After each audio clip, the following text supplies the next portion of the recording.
Hello, everyone. My name is Emily, and I'm 32 years old. What I'm about to tell you is a story about family, about betrayal, about being completely written off, only to find that sometimes being blacklisted is the greatest freedom you can be given. It's a story that took years to live through, years to understand, and even longer to heal from, but it taught me more about myself than I ever thought possible. Before I dive into the heart of it, I'd love to know where you're watching from. Drop your location in the comments below. It's always amazing to see how far these stories reach. And if you've ever felt like the black sheep of your family, or like you just didn't fit in no matter how hard you tried, or maybe even felt like you were actively being pushed out, please hit that like button. It helps this story reach others who might be walking a similar path and need to know they aren't alone. Also, please don't forget to subscribe if you want to hear more stories about navigating tough relationships, finding your voice, and building a life that is truly yours. My family, on the surface, was perfect. That's what everyone said anyway. They were pillars of the community. My father was a respected lawyer. My mother ran a successful local business. My older brother, Michael, followed in my father's footsteps, already partner at a firm by his early 30s. My older sister, Sarah, married well and was the picture of domestic bliss, involved in every charity committee imaginable. They were the golden children, the ones who fulfilled the family destiny. And then there was me. I wasn't rebellious, not in any dramatic sense. I did well in school. I didn't cause trouble.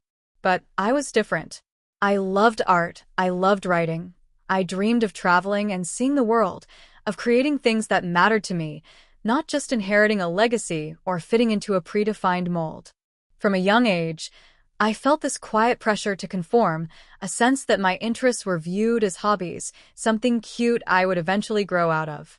While Michael and Sarah were praised for their academic achievements and networking skills, my sketches and stories were met with polite, almost condescending smiles. That's nice, dear.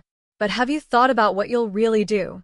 This feeling of being fundamentally misunderstood, of being slightly other, within my own family, was a constant hum beneath the surface of our lives.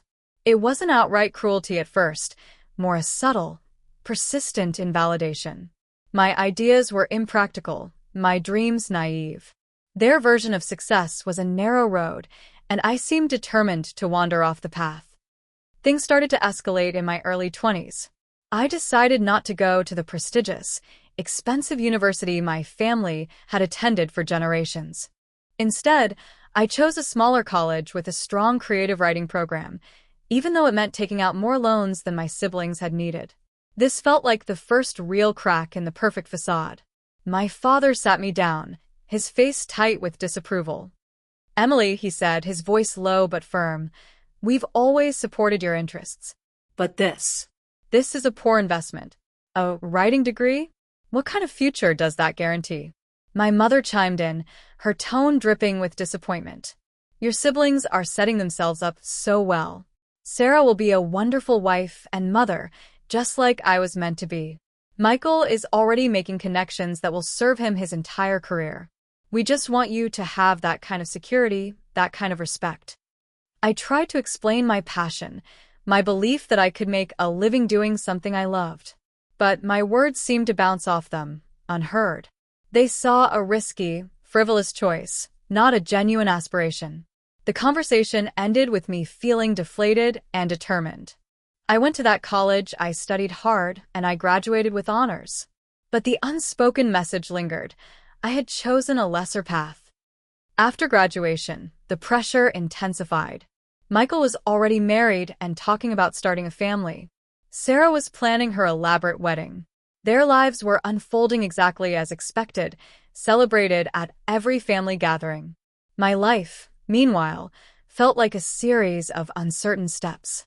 I worked a few low-paying jobs in publishing trying to get a foothold. I wrote constantly, often late into the night. My family's concern morphed into something more critical. My mother would ask, in front of relatives, "Still playing at being a writer, Emily? Don't you think it's time to find a stable career?" My father would make pointed comments about my lack of savings or retirement plan, comparing me unfavorably to Michael's financial stability. Sarah would offer unsolicited advice on how I should dress more professionally or network at the right events, meaning the ones she attended with her husband and his colleagues. The family dynamic became increasingly strained. I felt judged, inadequate, and constantly on the defensive. I started withdrawing from family events, the small talk and veiled criticisms becoming too painful. This withdrawal was, of course, interpreted as me being difficult, ungrateful, or proof that I wasn't serious about life. The breaking point came when I decided to try something completely different. I had been struggling to break into traditional publishing, facing rejection after rejection.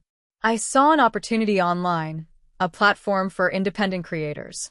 I decided to self-publish a series of short ebooks based on some of my stories. It was a gamble, requiring me to learn about digital marketing, cover design, and building an online presence, things completely outside my comfort zone, and certainly outside the mold my family envisioned for me. I was excited, but also terrified. This felt like my last shot at pursuing my passion. I poured every spare dollar I had, every ounce of energy, into this project. I didn't tell my family at first.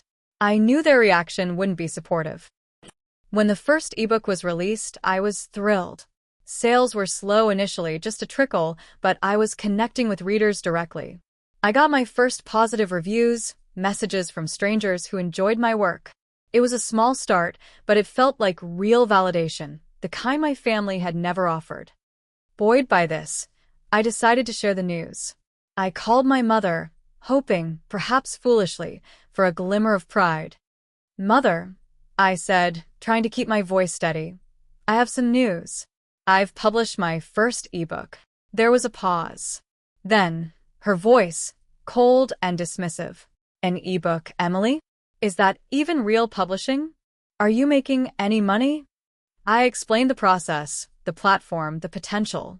But she cut me off. "It sounds very unprofessional," she said. "Selling things online. It's not like Michael becoming partner. Or Sarah marrying a respected doctor. This isn't what we envisioned for you." I tried to explain that it was real, that people were reading it, that I was building something. "Building what?" she scoffed. "A hobby? We expected you to have a proper career by now, Emily. Something stable. Something we can be proud of when people ask." That phrase, "something we can be proud of when people ask," it hit me like a physical blow. My life, my efforts, my dreams, they weren't about me. They were about how I reflected on the family, how I fit into their curated image. I ended the call quickly, tears streaming down my face. But the worst was yet to come. My mother, it turned out, wasn't just dismissive to my face. She was actively undermining me behind my back. She spoke to Sarah, who then spoke to other family members. The story that circulated wasn't that I was pursuing my passion, taking an entrepreneurial risk, or building a readership. The story became that I was dabbling in some online nonsense, that I was unemployed and wasting time on the internet, that I was clearly struggling and needed a serious intervention. My small, hopeful step was being twisted into a narrative of failure and desperation. Relatives I rarely spoke to suddenly started calling, not to congratulate me or even ask about the ebook, but to offer unsolicited career advice, suggest I move back home, or subtly question my choices. It was coordinated, insidious. Michael, usually indifferent to my pursuits, suddenly weighed in. He called me, not out of concern, but with a lecture about financial responsibility and the importance of real work. He said our parents were worried sick about me, and that I was embarrassing them. "Emily," he said, his tone condescending, "Dad's heard you're basically unemployed and selling flimsy stories online. It's reflecting poorly on him at the club. Can't you just get a normal job? Something respectable? Like accounting or administrative work? Anything is better than this." He didn't care about me. He cared about the family's reputation, about how my unconventional path might tarnish their carefully constructed image of success and conformity. My sister, Sarah, was even worse. She started spreading rumors more actively among our extended family and family friends.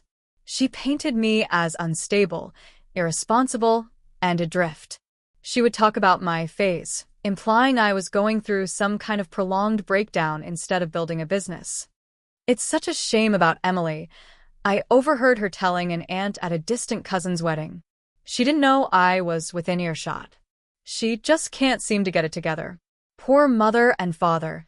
They've tried everything, but she's just determined to waste her potential. Waste my potential? By actually doing something, by trying to create a life I was passionate about? Their definition of potential was so narrow, so limited to their own expectations. The constant criticism, the judgment, and now the active misrepresentation became unbearable. I felt isolated within my own family. They weren't just failing to support me, they were actively working against me, portraying me as a failure to anyone who would listen. The blacklisting wasn't an official decree. It was a gradual, insidious process. Family events became fraught with tension. When I did attend, I was either ignored, patronized, or subjected to veiled attacks. Conversations would pivot away from me the moment I spoke about my work. My parents stopped inviting me to things where their friends would be present. My siblings suddenly had excuses for why I couldn't join family trips or gatherings. The message was clear. I was inconvenient. I didn't fit the narrative. I was a source of potential embarrassment. The easiest thing for them was to minimize my existence, to portray me as a lost cause to others, and eventually, to exclude me from the family circle they so carefully maintained. It hurt deeply, more than I can easily articulate. This was the family I had loved, who had raised me. Even with the past disagreements, I never thought they would actively turn against me, would spread lies about me, would essentially cast me out emotionally and socially. I cried a lot during that time. I doubted myself. Maybe they were right. Maybe I was being foolish. Maybe I should just give up my dreams and get that respectable job. But then something shifted. The pain was so profound, the sense of betrayal so complete, that it triggered something else. Anger. A cold, hard anger. They didn't want me unless I fit their mold? Fine. They wanted to paint me as a failure? Let them.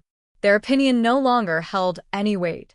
Their validation, which I had craved for so long, suddenly seemed worthless. Why would I want the approval of people who would intentionally harm me, who would spread lies about me to protect their own image? The moment I truly stopped caring about their approval was the moment I started to build my own empire, not just professionally, but within myself. The blacklisting wasn't the end. It was the catalyst. They had effectively cut the cord, leaving me adrift, but also leaving me free. Free from their expectations, their judgments, their limited vision for my life. I stopped trying to explain myself to them. I stopped trying to win their approval. I focused all that energy, all that frustration and hurt into my work. I researched more about independent publishing, online marketing, building a brand. I took online courses, connected with other independent authors, learned about social media algorithms. I treated my writing not as a hobby, but as a business. I set a relentless schedule. I wrote every day. I learned how to design eye-catching covers. I studied sales funnels and email marketing. I learned to run targeted ads. It was incredibly hard work, often isolating, and full of trial and error. There were still moments of doubt, moments where the echoes of my family's criticisms crept in. But the fire of that anger, fueled by the betrayal, kept me going. I wasn't just building a career, I was building a defiant answer to their judgment. My second ebook performed better. The third better still. I started to build a small but dedicated readership. I started interacting with my readers, building a community. This was a world away from the cold formality of my family's social circle. These were people who appreciated my voice, who connected with my stories, who saw me, not a reflection of my family's expectations. As my readership grew, I decided to try something bigger. I started working on a full-length novel, a story I had been carrying inside me for years. It was a story about finding your own path, about breaking free from expectations, about the complex and often painful dynamics within families. Writing it was cathartic. It was like pouring out all the hurt, frustration, and resilience I had developed. Meanwhile, communication with my family dwindled to almost nothing. They didn't reach out, and I didn't either, except for the occasional strained, superficial interaction at mandatory holidays, which became rarer and rarer. The rumors Sarah had spread seemed to stick. I heard through distant relatives that the narrative was still that I was lost or struggling. They were so committed to their version of my story. They were completely blind to my reality. My novel took 2 years to write. I found an independent editor I trusted, invested in professional cover art. I used everything I had learned from the ebooks to plan a full launch strategy. When the novel was released, something unexpected happened. It resonated. Really resonated. Sales took off beyond my wildest expectations. I started getting contacted for interviews, invited to speak at online writing conferences. I was building my empire. One reader, one sale, one positive review at a time. It wasn't an empire of marble buildings or vast financial portfolios like my father's or brother's world. It was an empire built on words, on connection, on reaching people through stories. It was an empire that was entirely mine, built from the ground up with my own hands and my own resilience. News of my success, albeit distorted, eventually filtered back to my family, as news always does in close-knit communities. I started hearing whispers, questions. My father, surprisingly, called me one day. "Emily," he said, his voice uncertain, a tone I had never heard before. I hear you've had some success with your writing." "Yes, Father, I have," I replied, keeping my voice neutral. "Well," he stammered, "that's good. Your mother and I are pleased." Pleased? After years of dismissiveness, criticism, and active sabotage, the audacity was stunning. It wasn't about pride in my accomplishment. It was about my success now being a potential benefit to their image. It wasn't genuine validation. It was them trying to claim a piece of something they had tried to destroy. I didn't engage. I didn't recount the years of struggle they had contributed to. I simply accepted his lukewarm acknowledgement and kept the conversation brief. I wasn't seeking their approval anymore. I had found my own. The real confrontation, the climax of this long, painful saga, happened a few months later.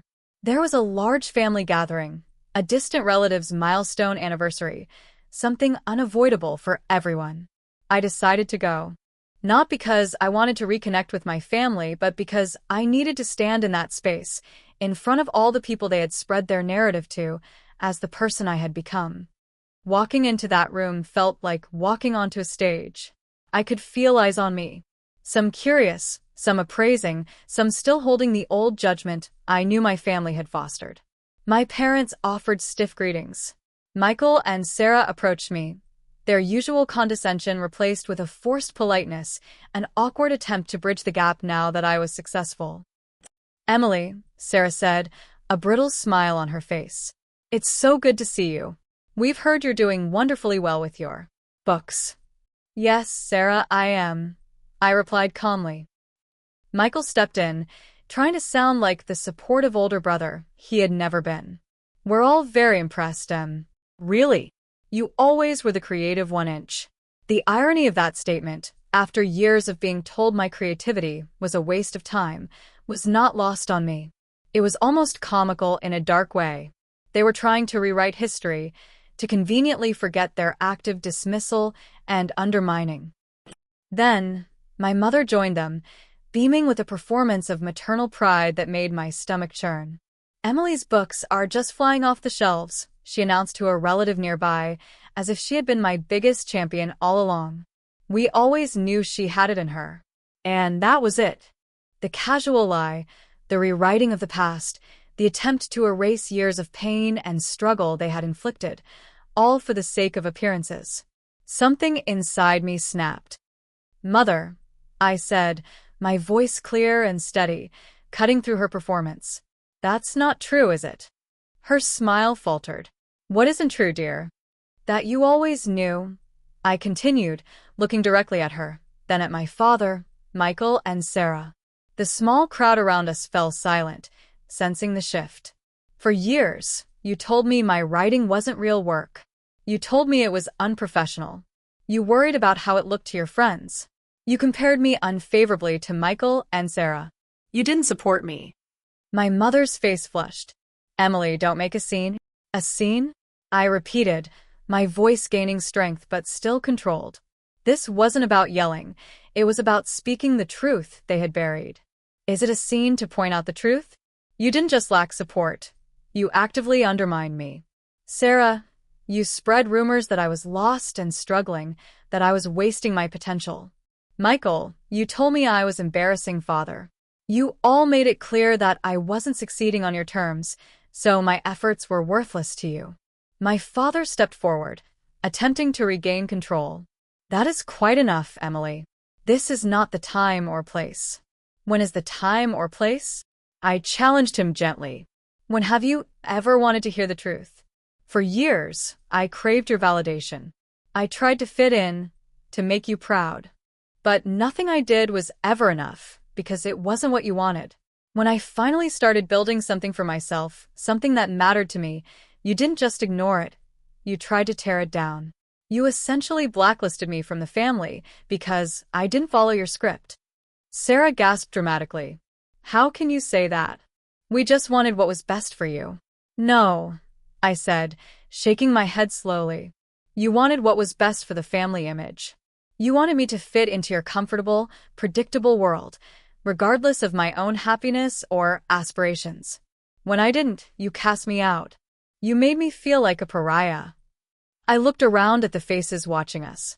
Some looked shocked, some uncomfortable, some, maybe, finally understanding. It hurt, I admitted, my voice softening slightly, not from weakness, but from finally releasing the core of the pain. It hurt more than I can say, to be treated that way by my own family. But that pain, that betrayal, it was also the most powerful fuel I've ever had. When you blacklisted me, you gave me permission to stop trying to please you. You freed me to build my life on my own terms, according to my own values, pursuing my own dreams. I paused, taking a deep breath. You wanted something to be proud of? Here I am. I built this. Not because of you, but in spite of you. My empire isn't just about selling books. It's about owning my story, finding my voice, and proving to myself that I am capable and worthy, even if the people who were supposed to love me unconditionally couldn't see that. The silence that followed felt deafening. My family stood there, speechless, their faces a mixture of shock, anger, and perhaps a flicker of shame. I hadn't yelled, I hadn't screamed. I had simply stated the facts of my experience, the truth of their actions and their impact. I didn't need an apology. I didn't need them to suddenly understand or validate me. I had learned that I could validate myself. My purpose in speaking was not to get something from them, but to set the record straight, for myself and for anyone else who might have heard their version of events. I love you, I said, my voice quiet but firm, addressing them collectively, but I can't pretend the past didn't happen. And I can't go back to trying to be someone I'm not, just to make you comfortable. I didn't wait for a response. I turned and walked away, leaving them standing there in the awkward silence they had created. I stayed at the gathering for a little while longer, spoke to a few relatives who approached me hesitantly, some offering quiet words of support, others clearly unsure how to react. I felt a sense of liberation I hadn't felt in years. The weight of their judgment, of their manufactured narrative, had finally lifted. The confrontation didn't magically fix everything. Family dynamics are complex and deeply ingrained. There wasn't a sudden, heartfelt reconciliation. My parents remained somewhat distant, occasionally making awkward attempts to acknowledge my success, without ever apologizing for their past behavior. Michael and Sarah were wary, sometimes attempting superficial contact, but the closeness we might have had was gone, perhaps forever. The resolution wasn't about getting my old family back. It was about accepting that the family I had known, the one I had longed to belong to, no longer existed or perhaps had never truly existed in the way I needed it to. The resolution was internal. It was about finding peace with the fact that their approval wasn't necessary for my happiness or my worth. I continued building my life, my career. My empire grew. I hired help, expanded my business, connected with a global community of readers and fellow creators. I built a chosen family of friends and colleagues who saw me, supported me, and celebrated my successes without agenda. Looking back, the blacklisting, as painful as it was the catalyst for my greatest growth. It forced me to rely on myself, to trust my own judgment, to define my own version of success and happiness. It showed me the toxicity of seeking validation from people who are incapable or unwilling to give it authentically. My family's narrative about me became irrelevant because I was living a different story, a story I was writing myself. A story of resilience, of defiance, of building something beautiful from the ashes of rejection. So, yes, I was blacklisted by my own family before the world even knew my name. They tried to write me off, to dismiss me, to bury my aspirations. But what they didn't understand is that when you try to bury a seed, you're not killing it, you're planting it. And sometimes, with enough struggle, enough resilience, and enough self-belief, that seed grows into something far stronger, far more beautiful, and far more expansive than they ever could have imagined. It grows into your own empire. And that's my story. It wasn't an easy path, not by a long shot. There were moments I wanted to give up, moments I doubted everything. But I learned that my worth wasn't determined by my family's opinion of me. It was determined by my own actions, my own resilience, my own truth. Thank you so much for listening. If any part of this resonated with you, if you've had to navigate complex family dynamics or stand up for yourself against the people who are supposed to support you the most, please share your experience in the comments below. Let's support each other. Knowing you aren't alone in these struggles can make all the difference. If this story resonated with you, please hit that like button. And if you haven't already, please subscribe for more stories about finding your voice, overcoming adversity, and building a life on your own terms. Remember, your truth is valid, and you are stronger than you think.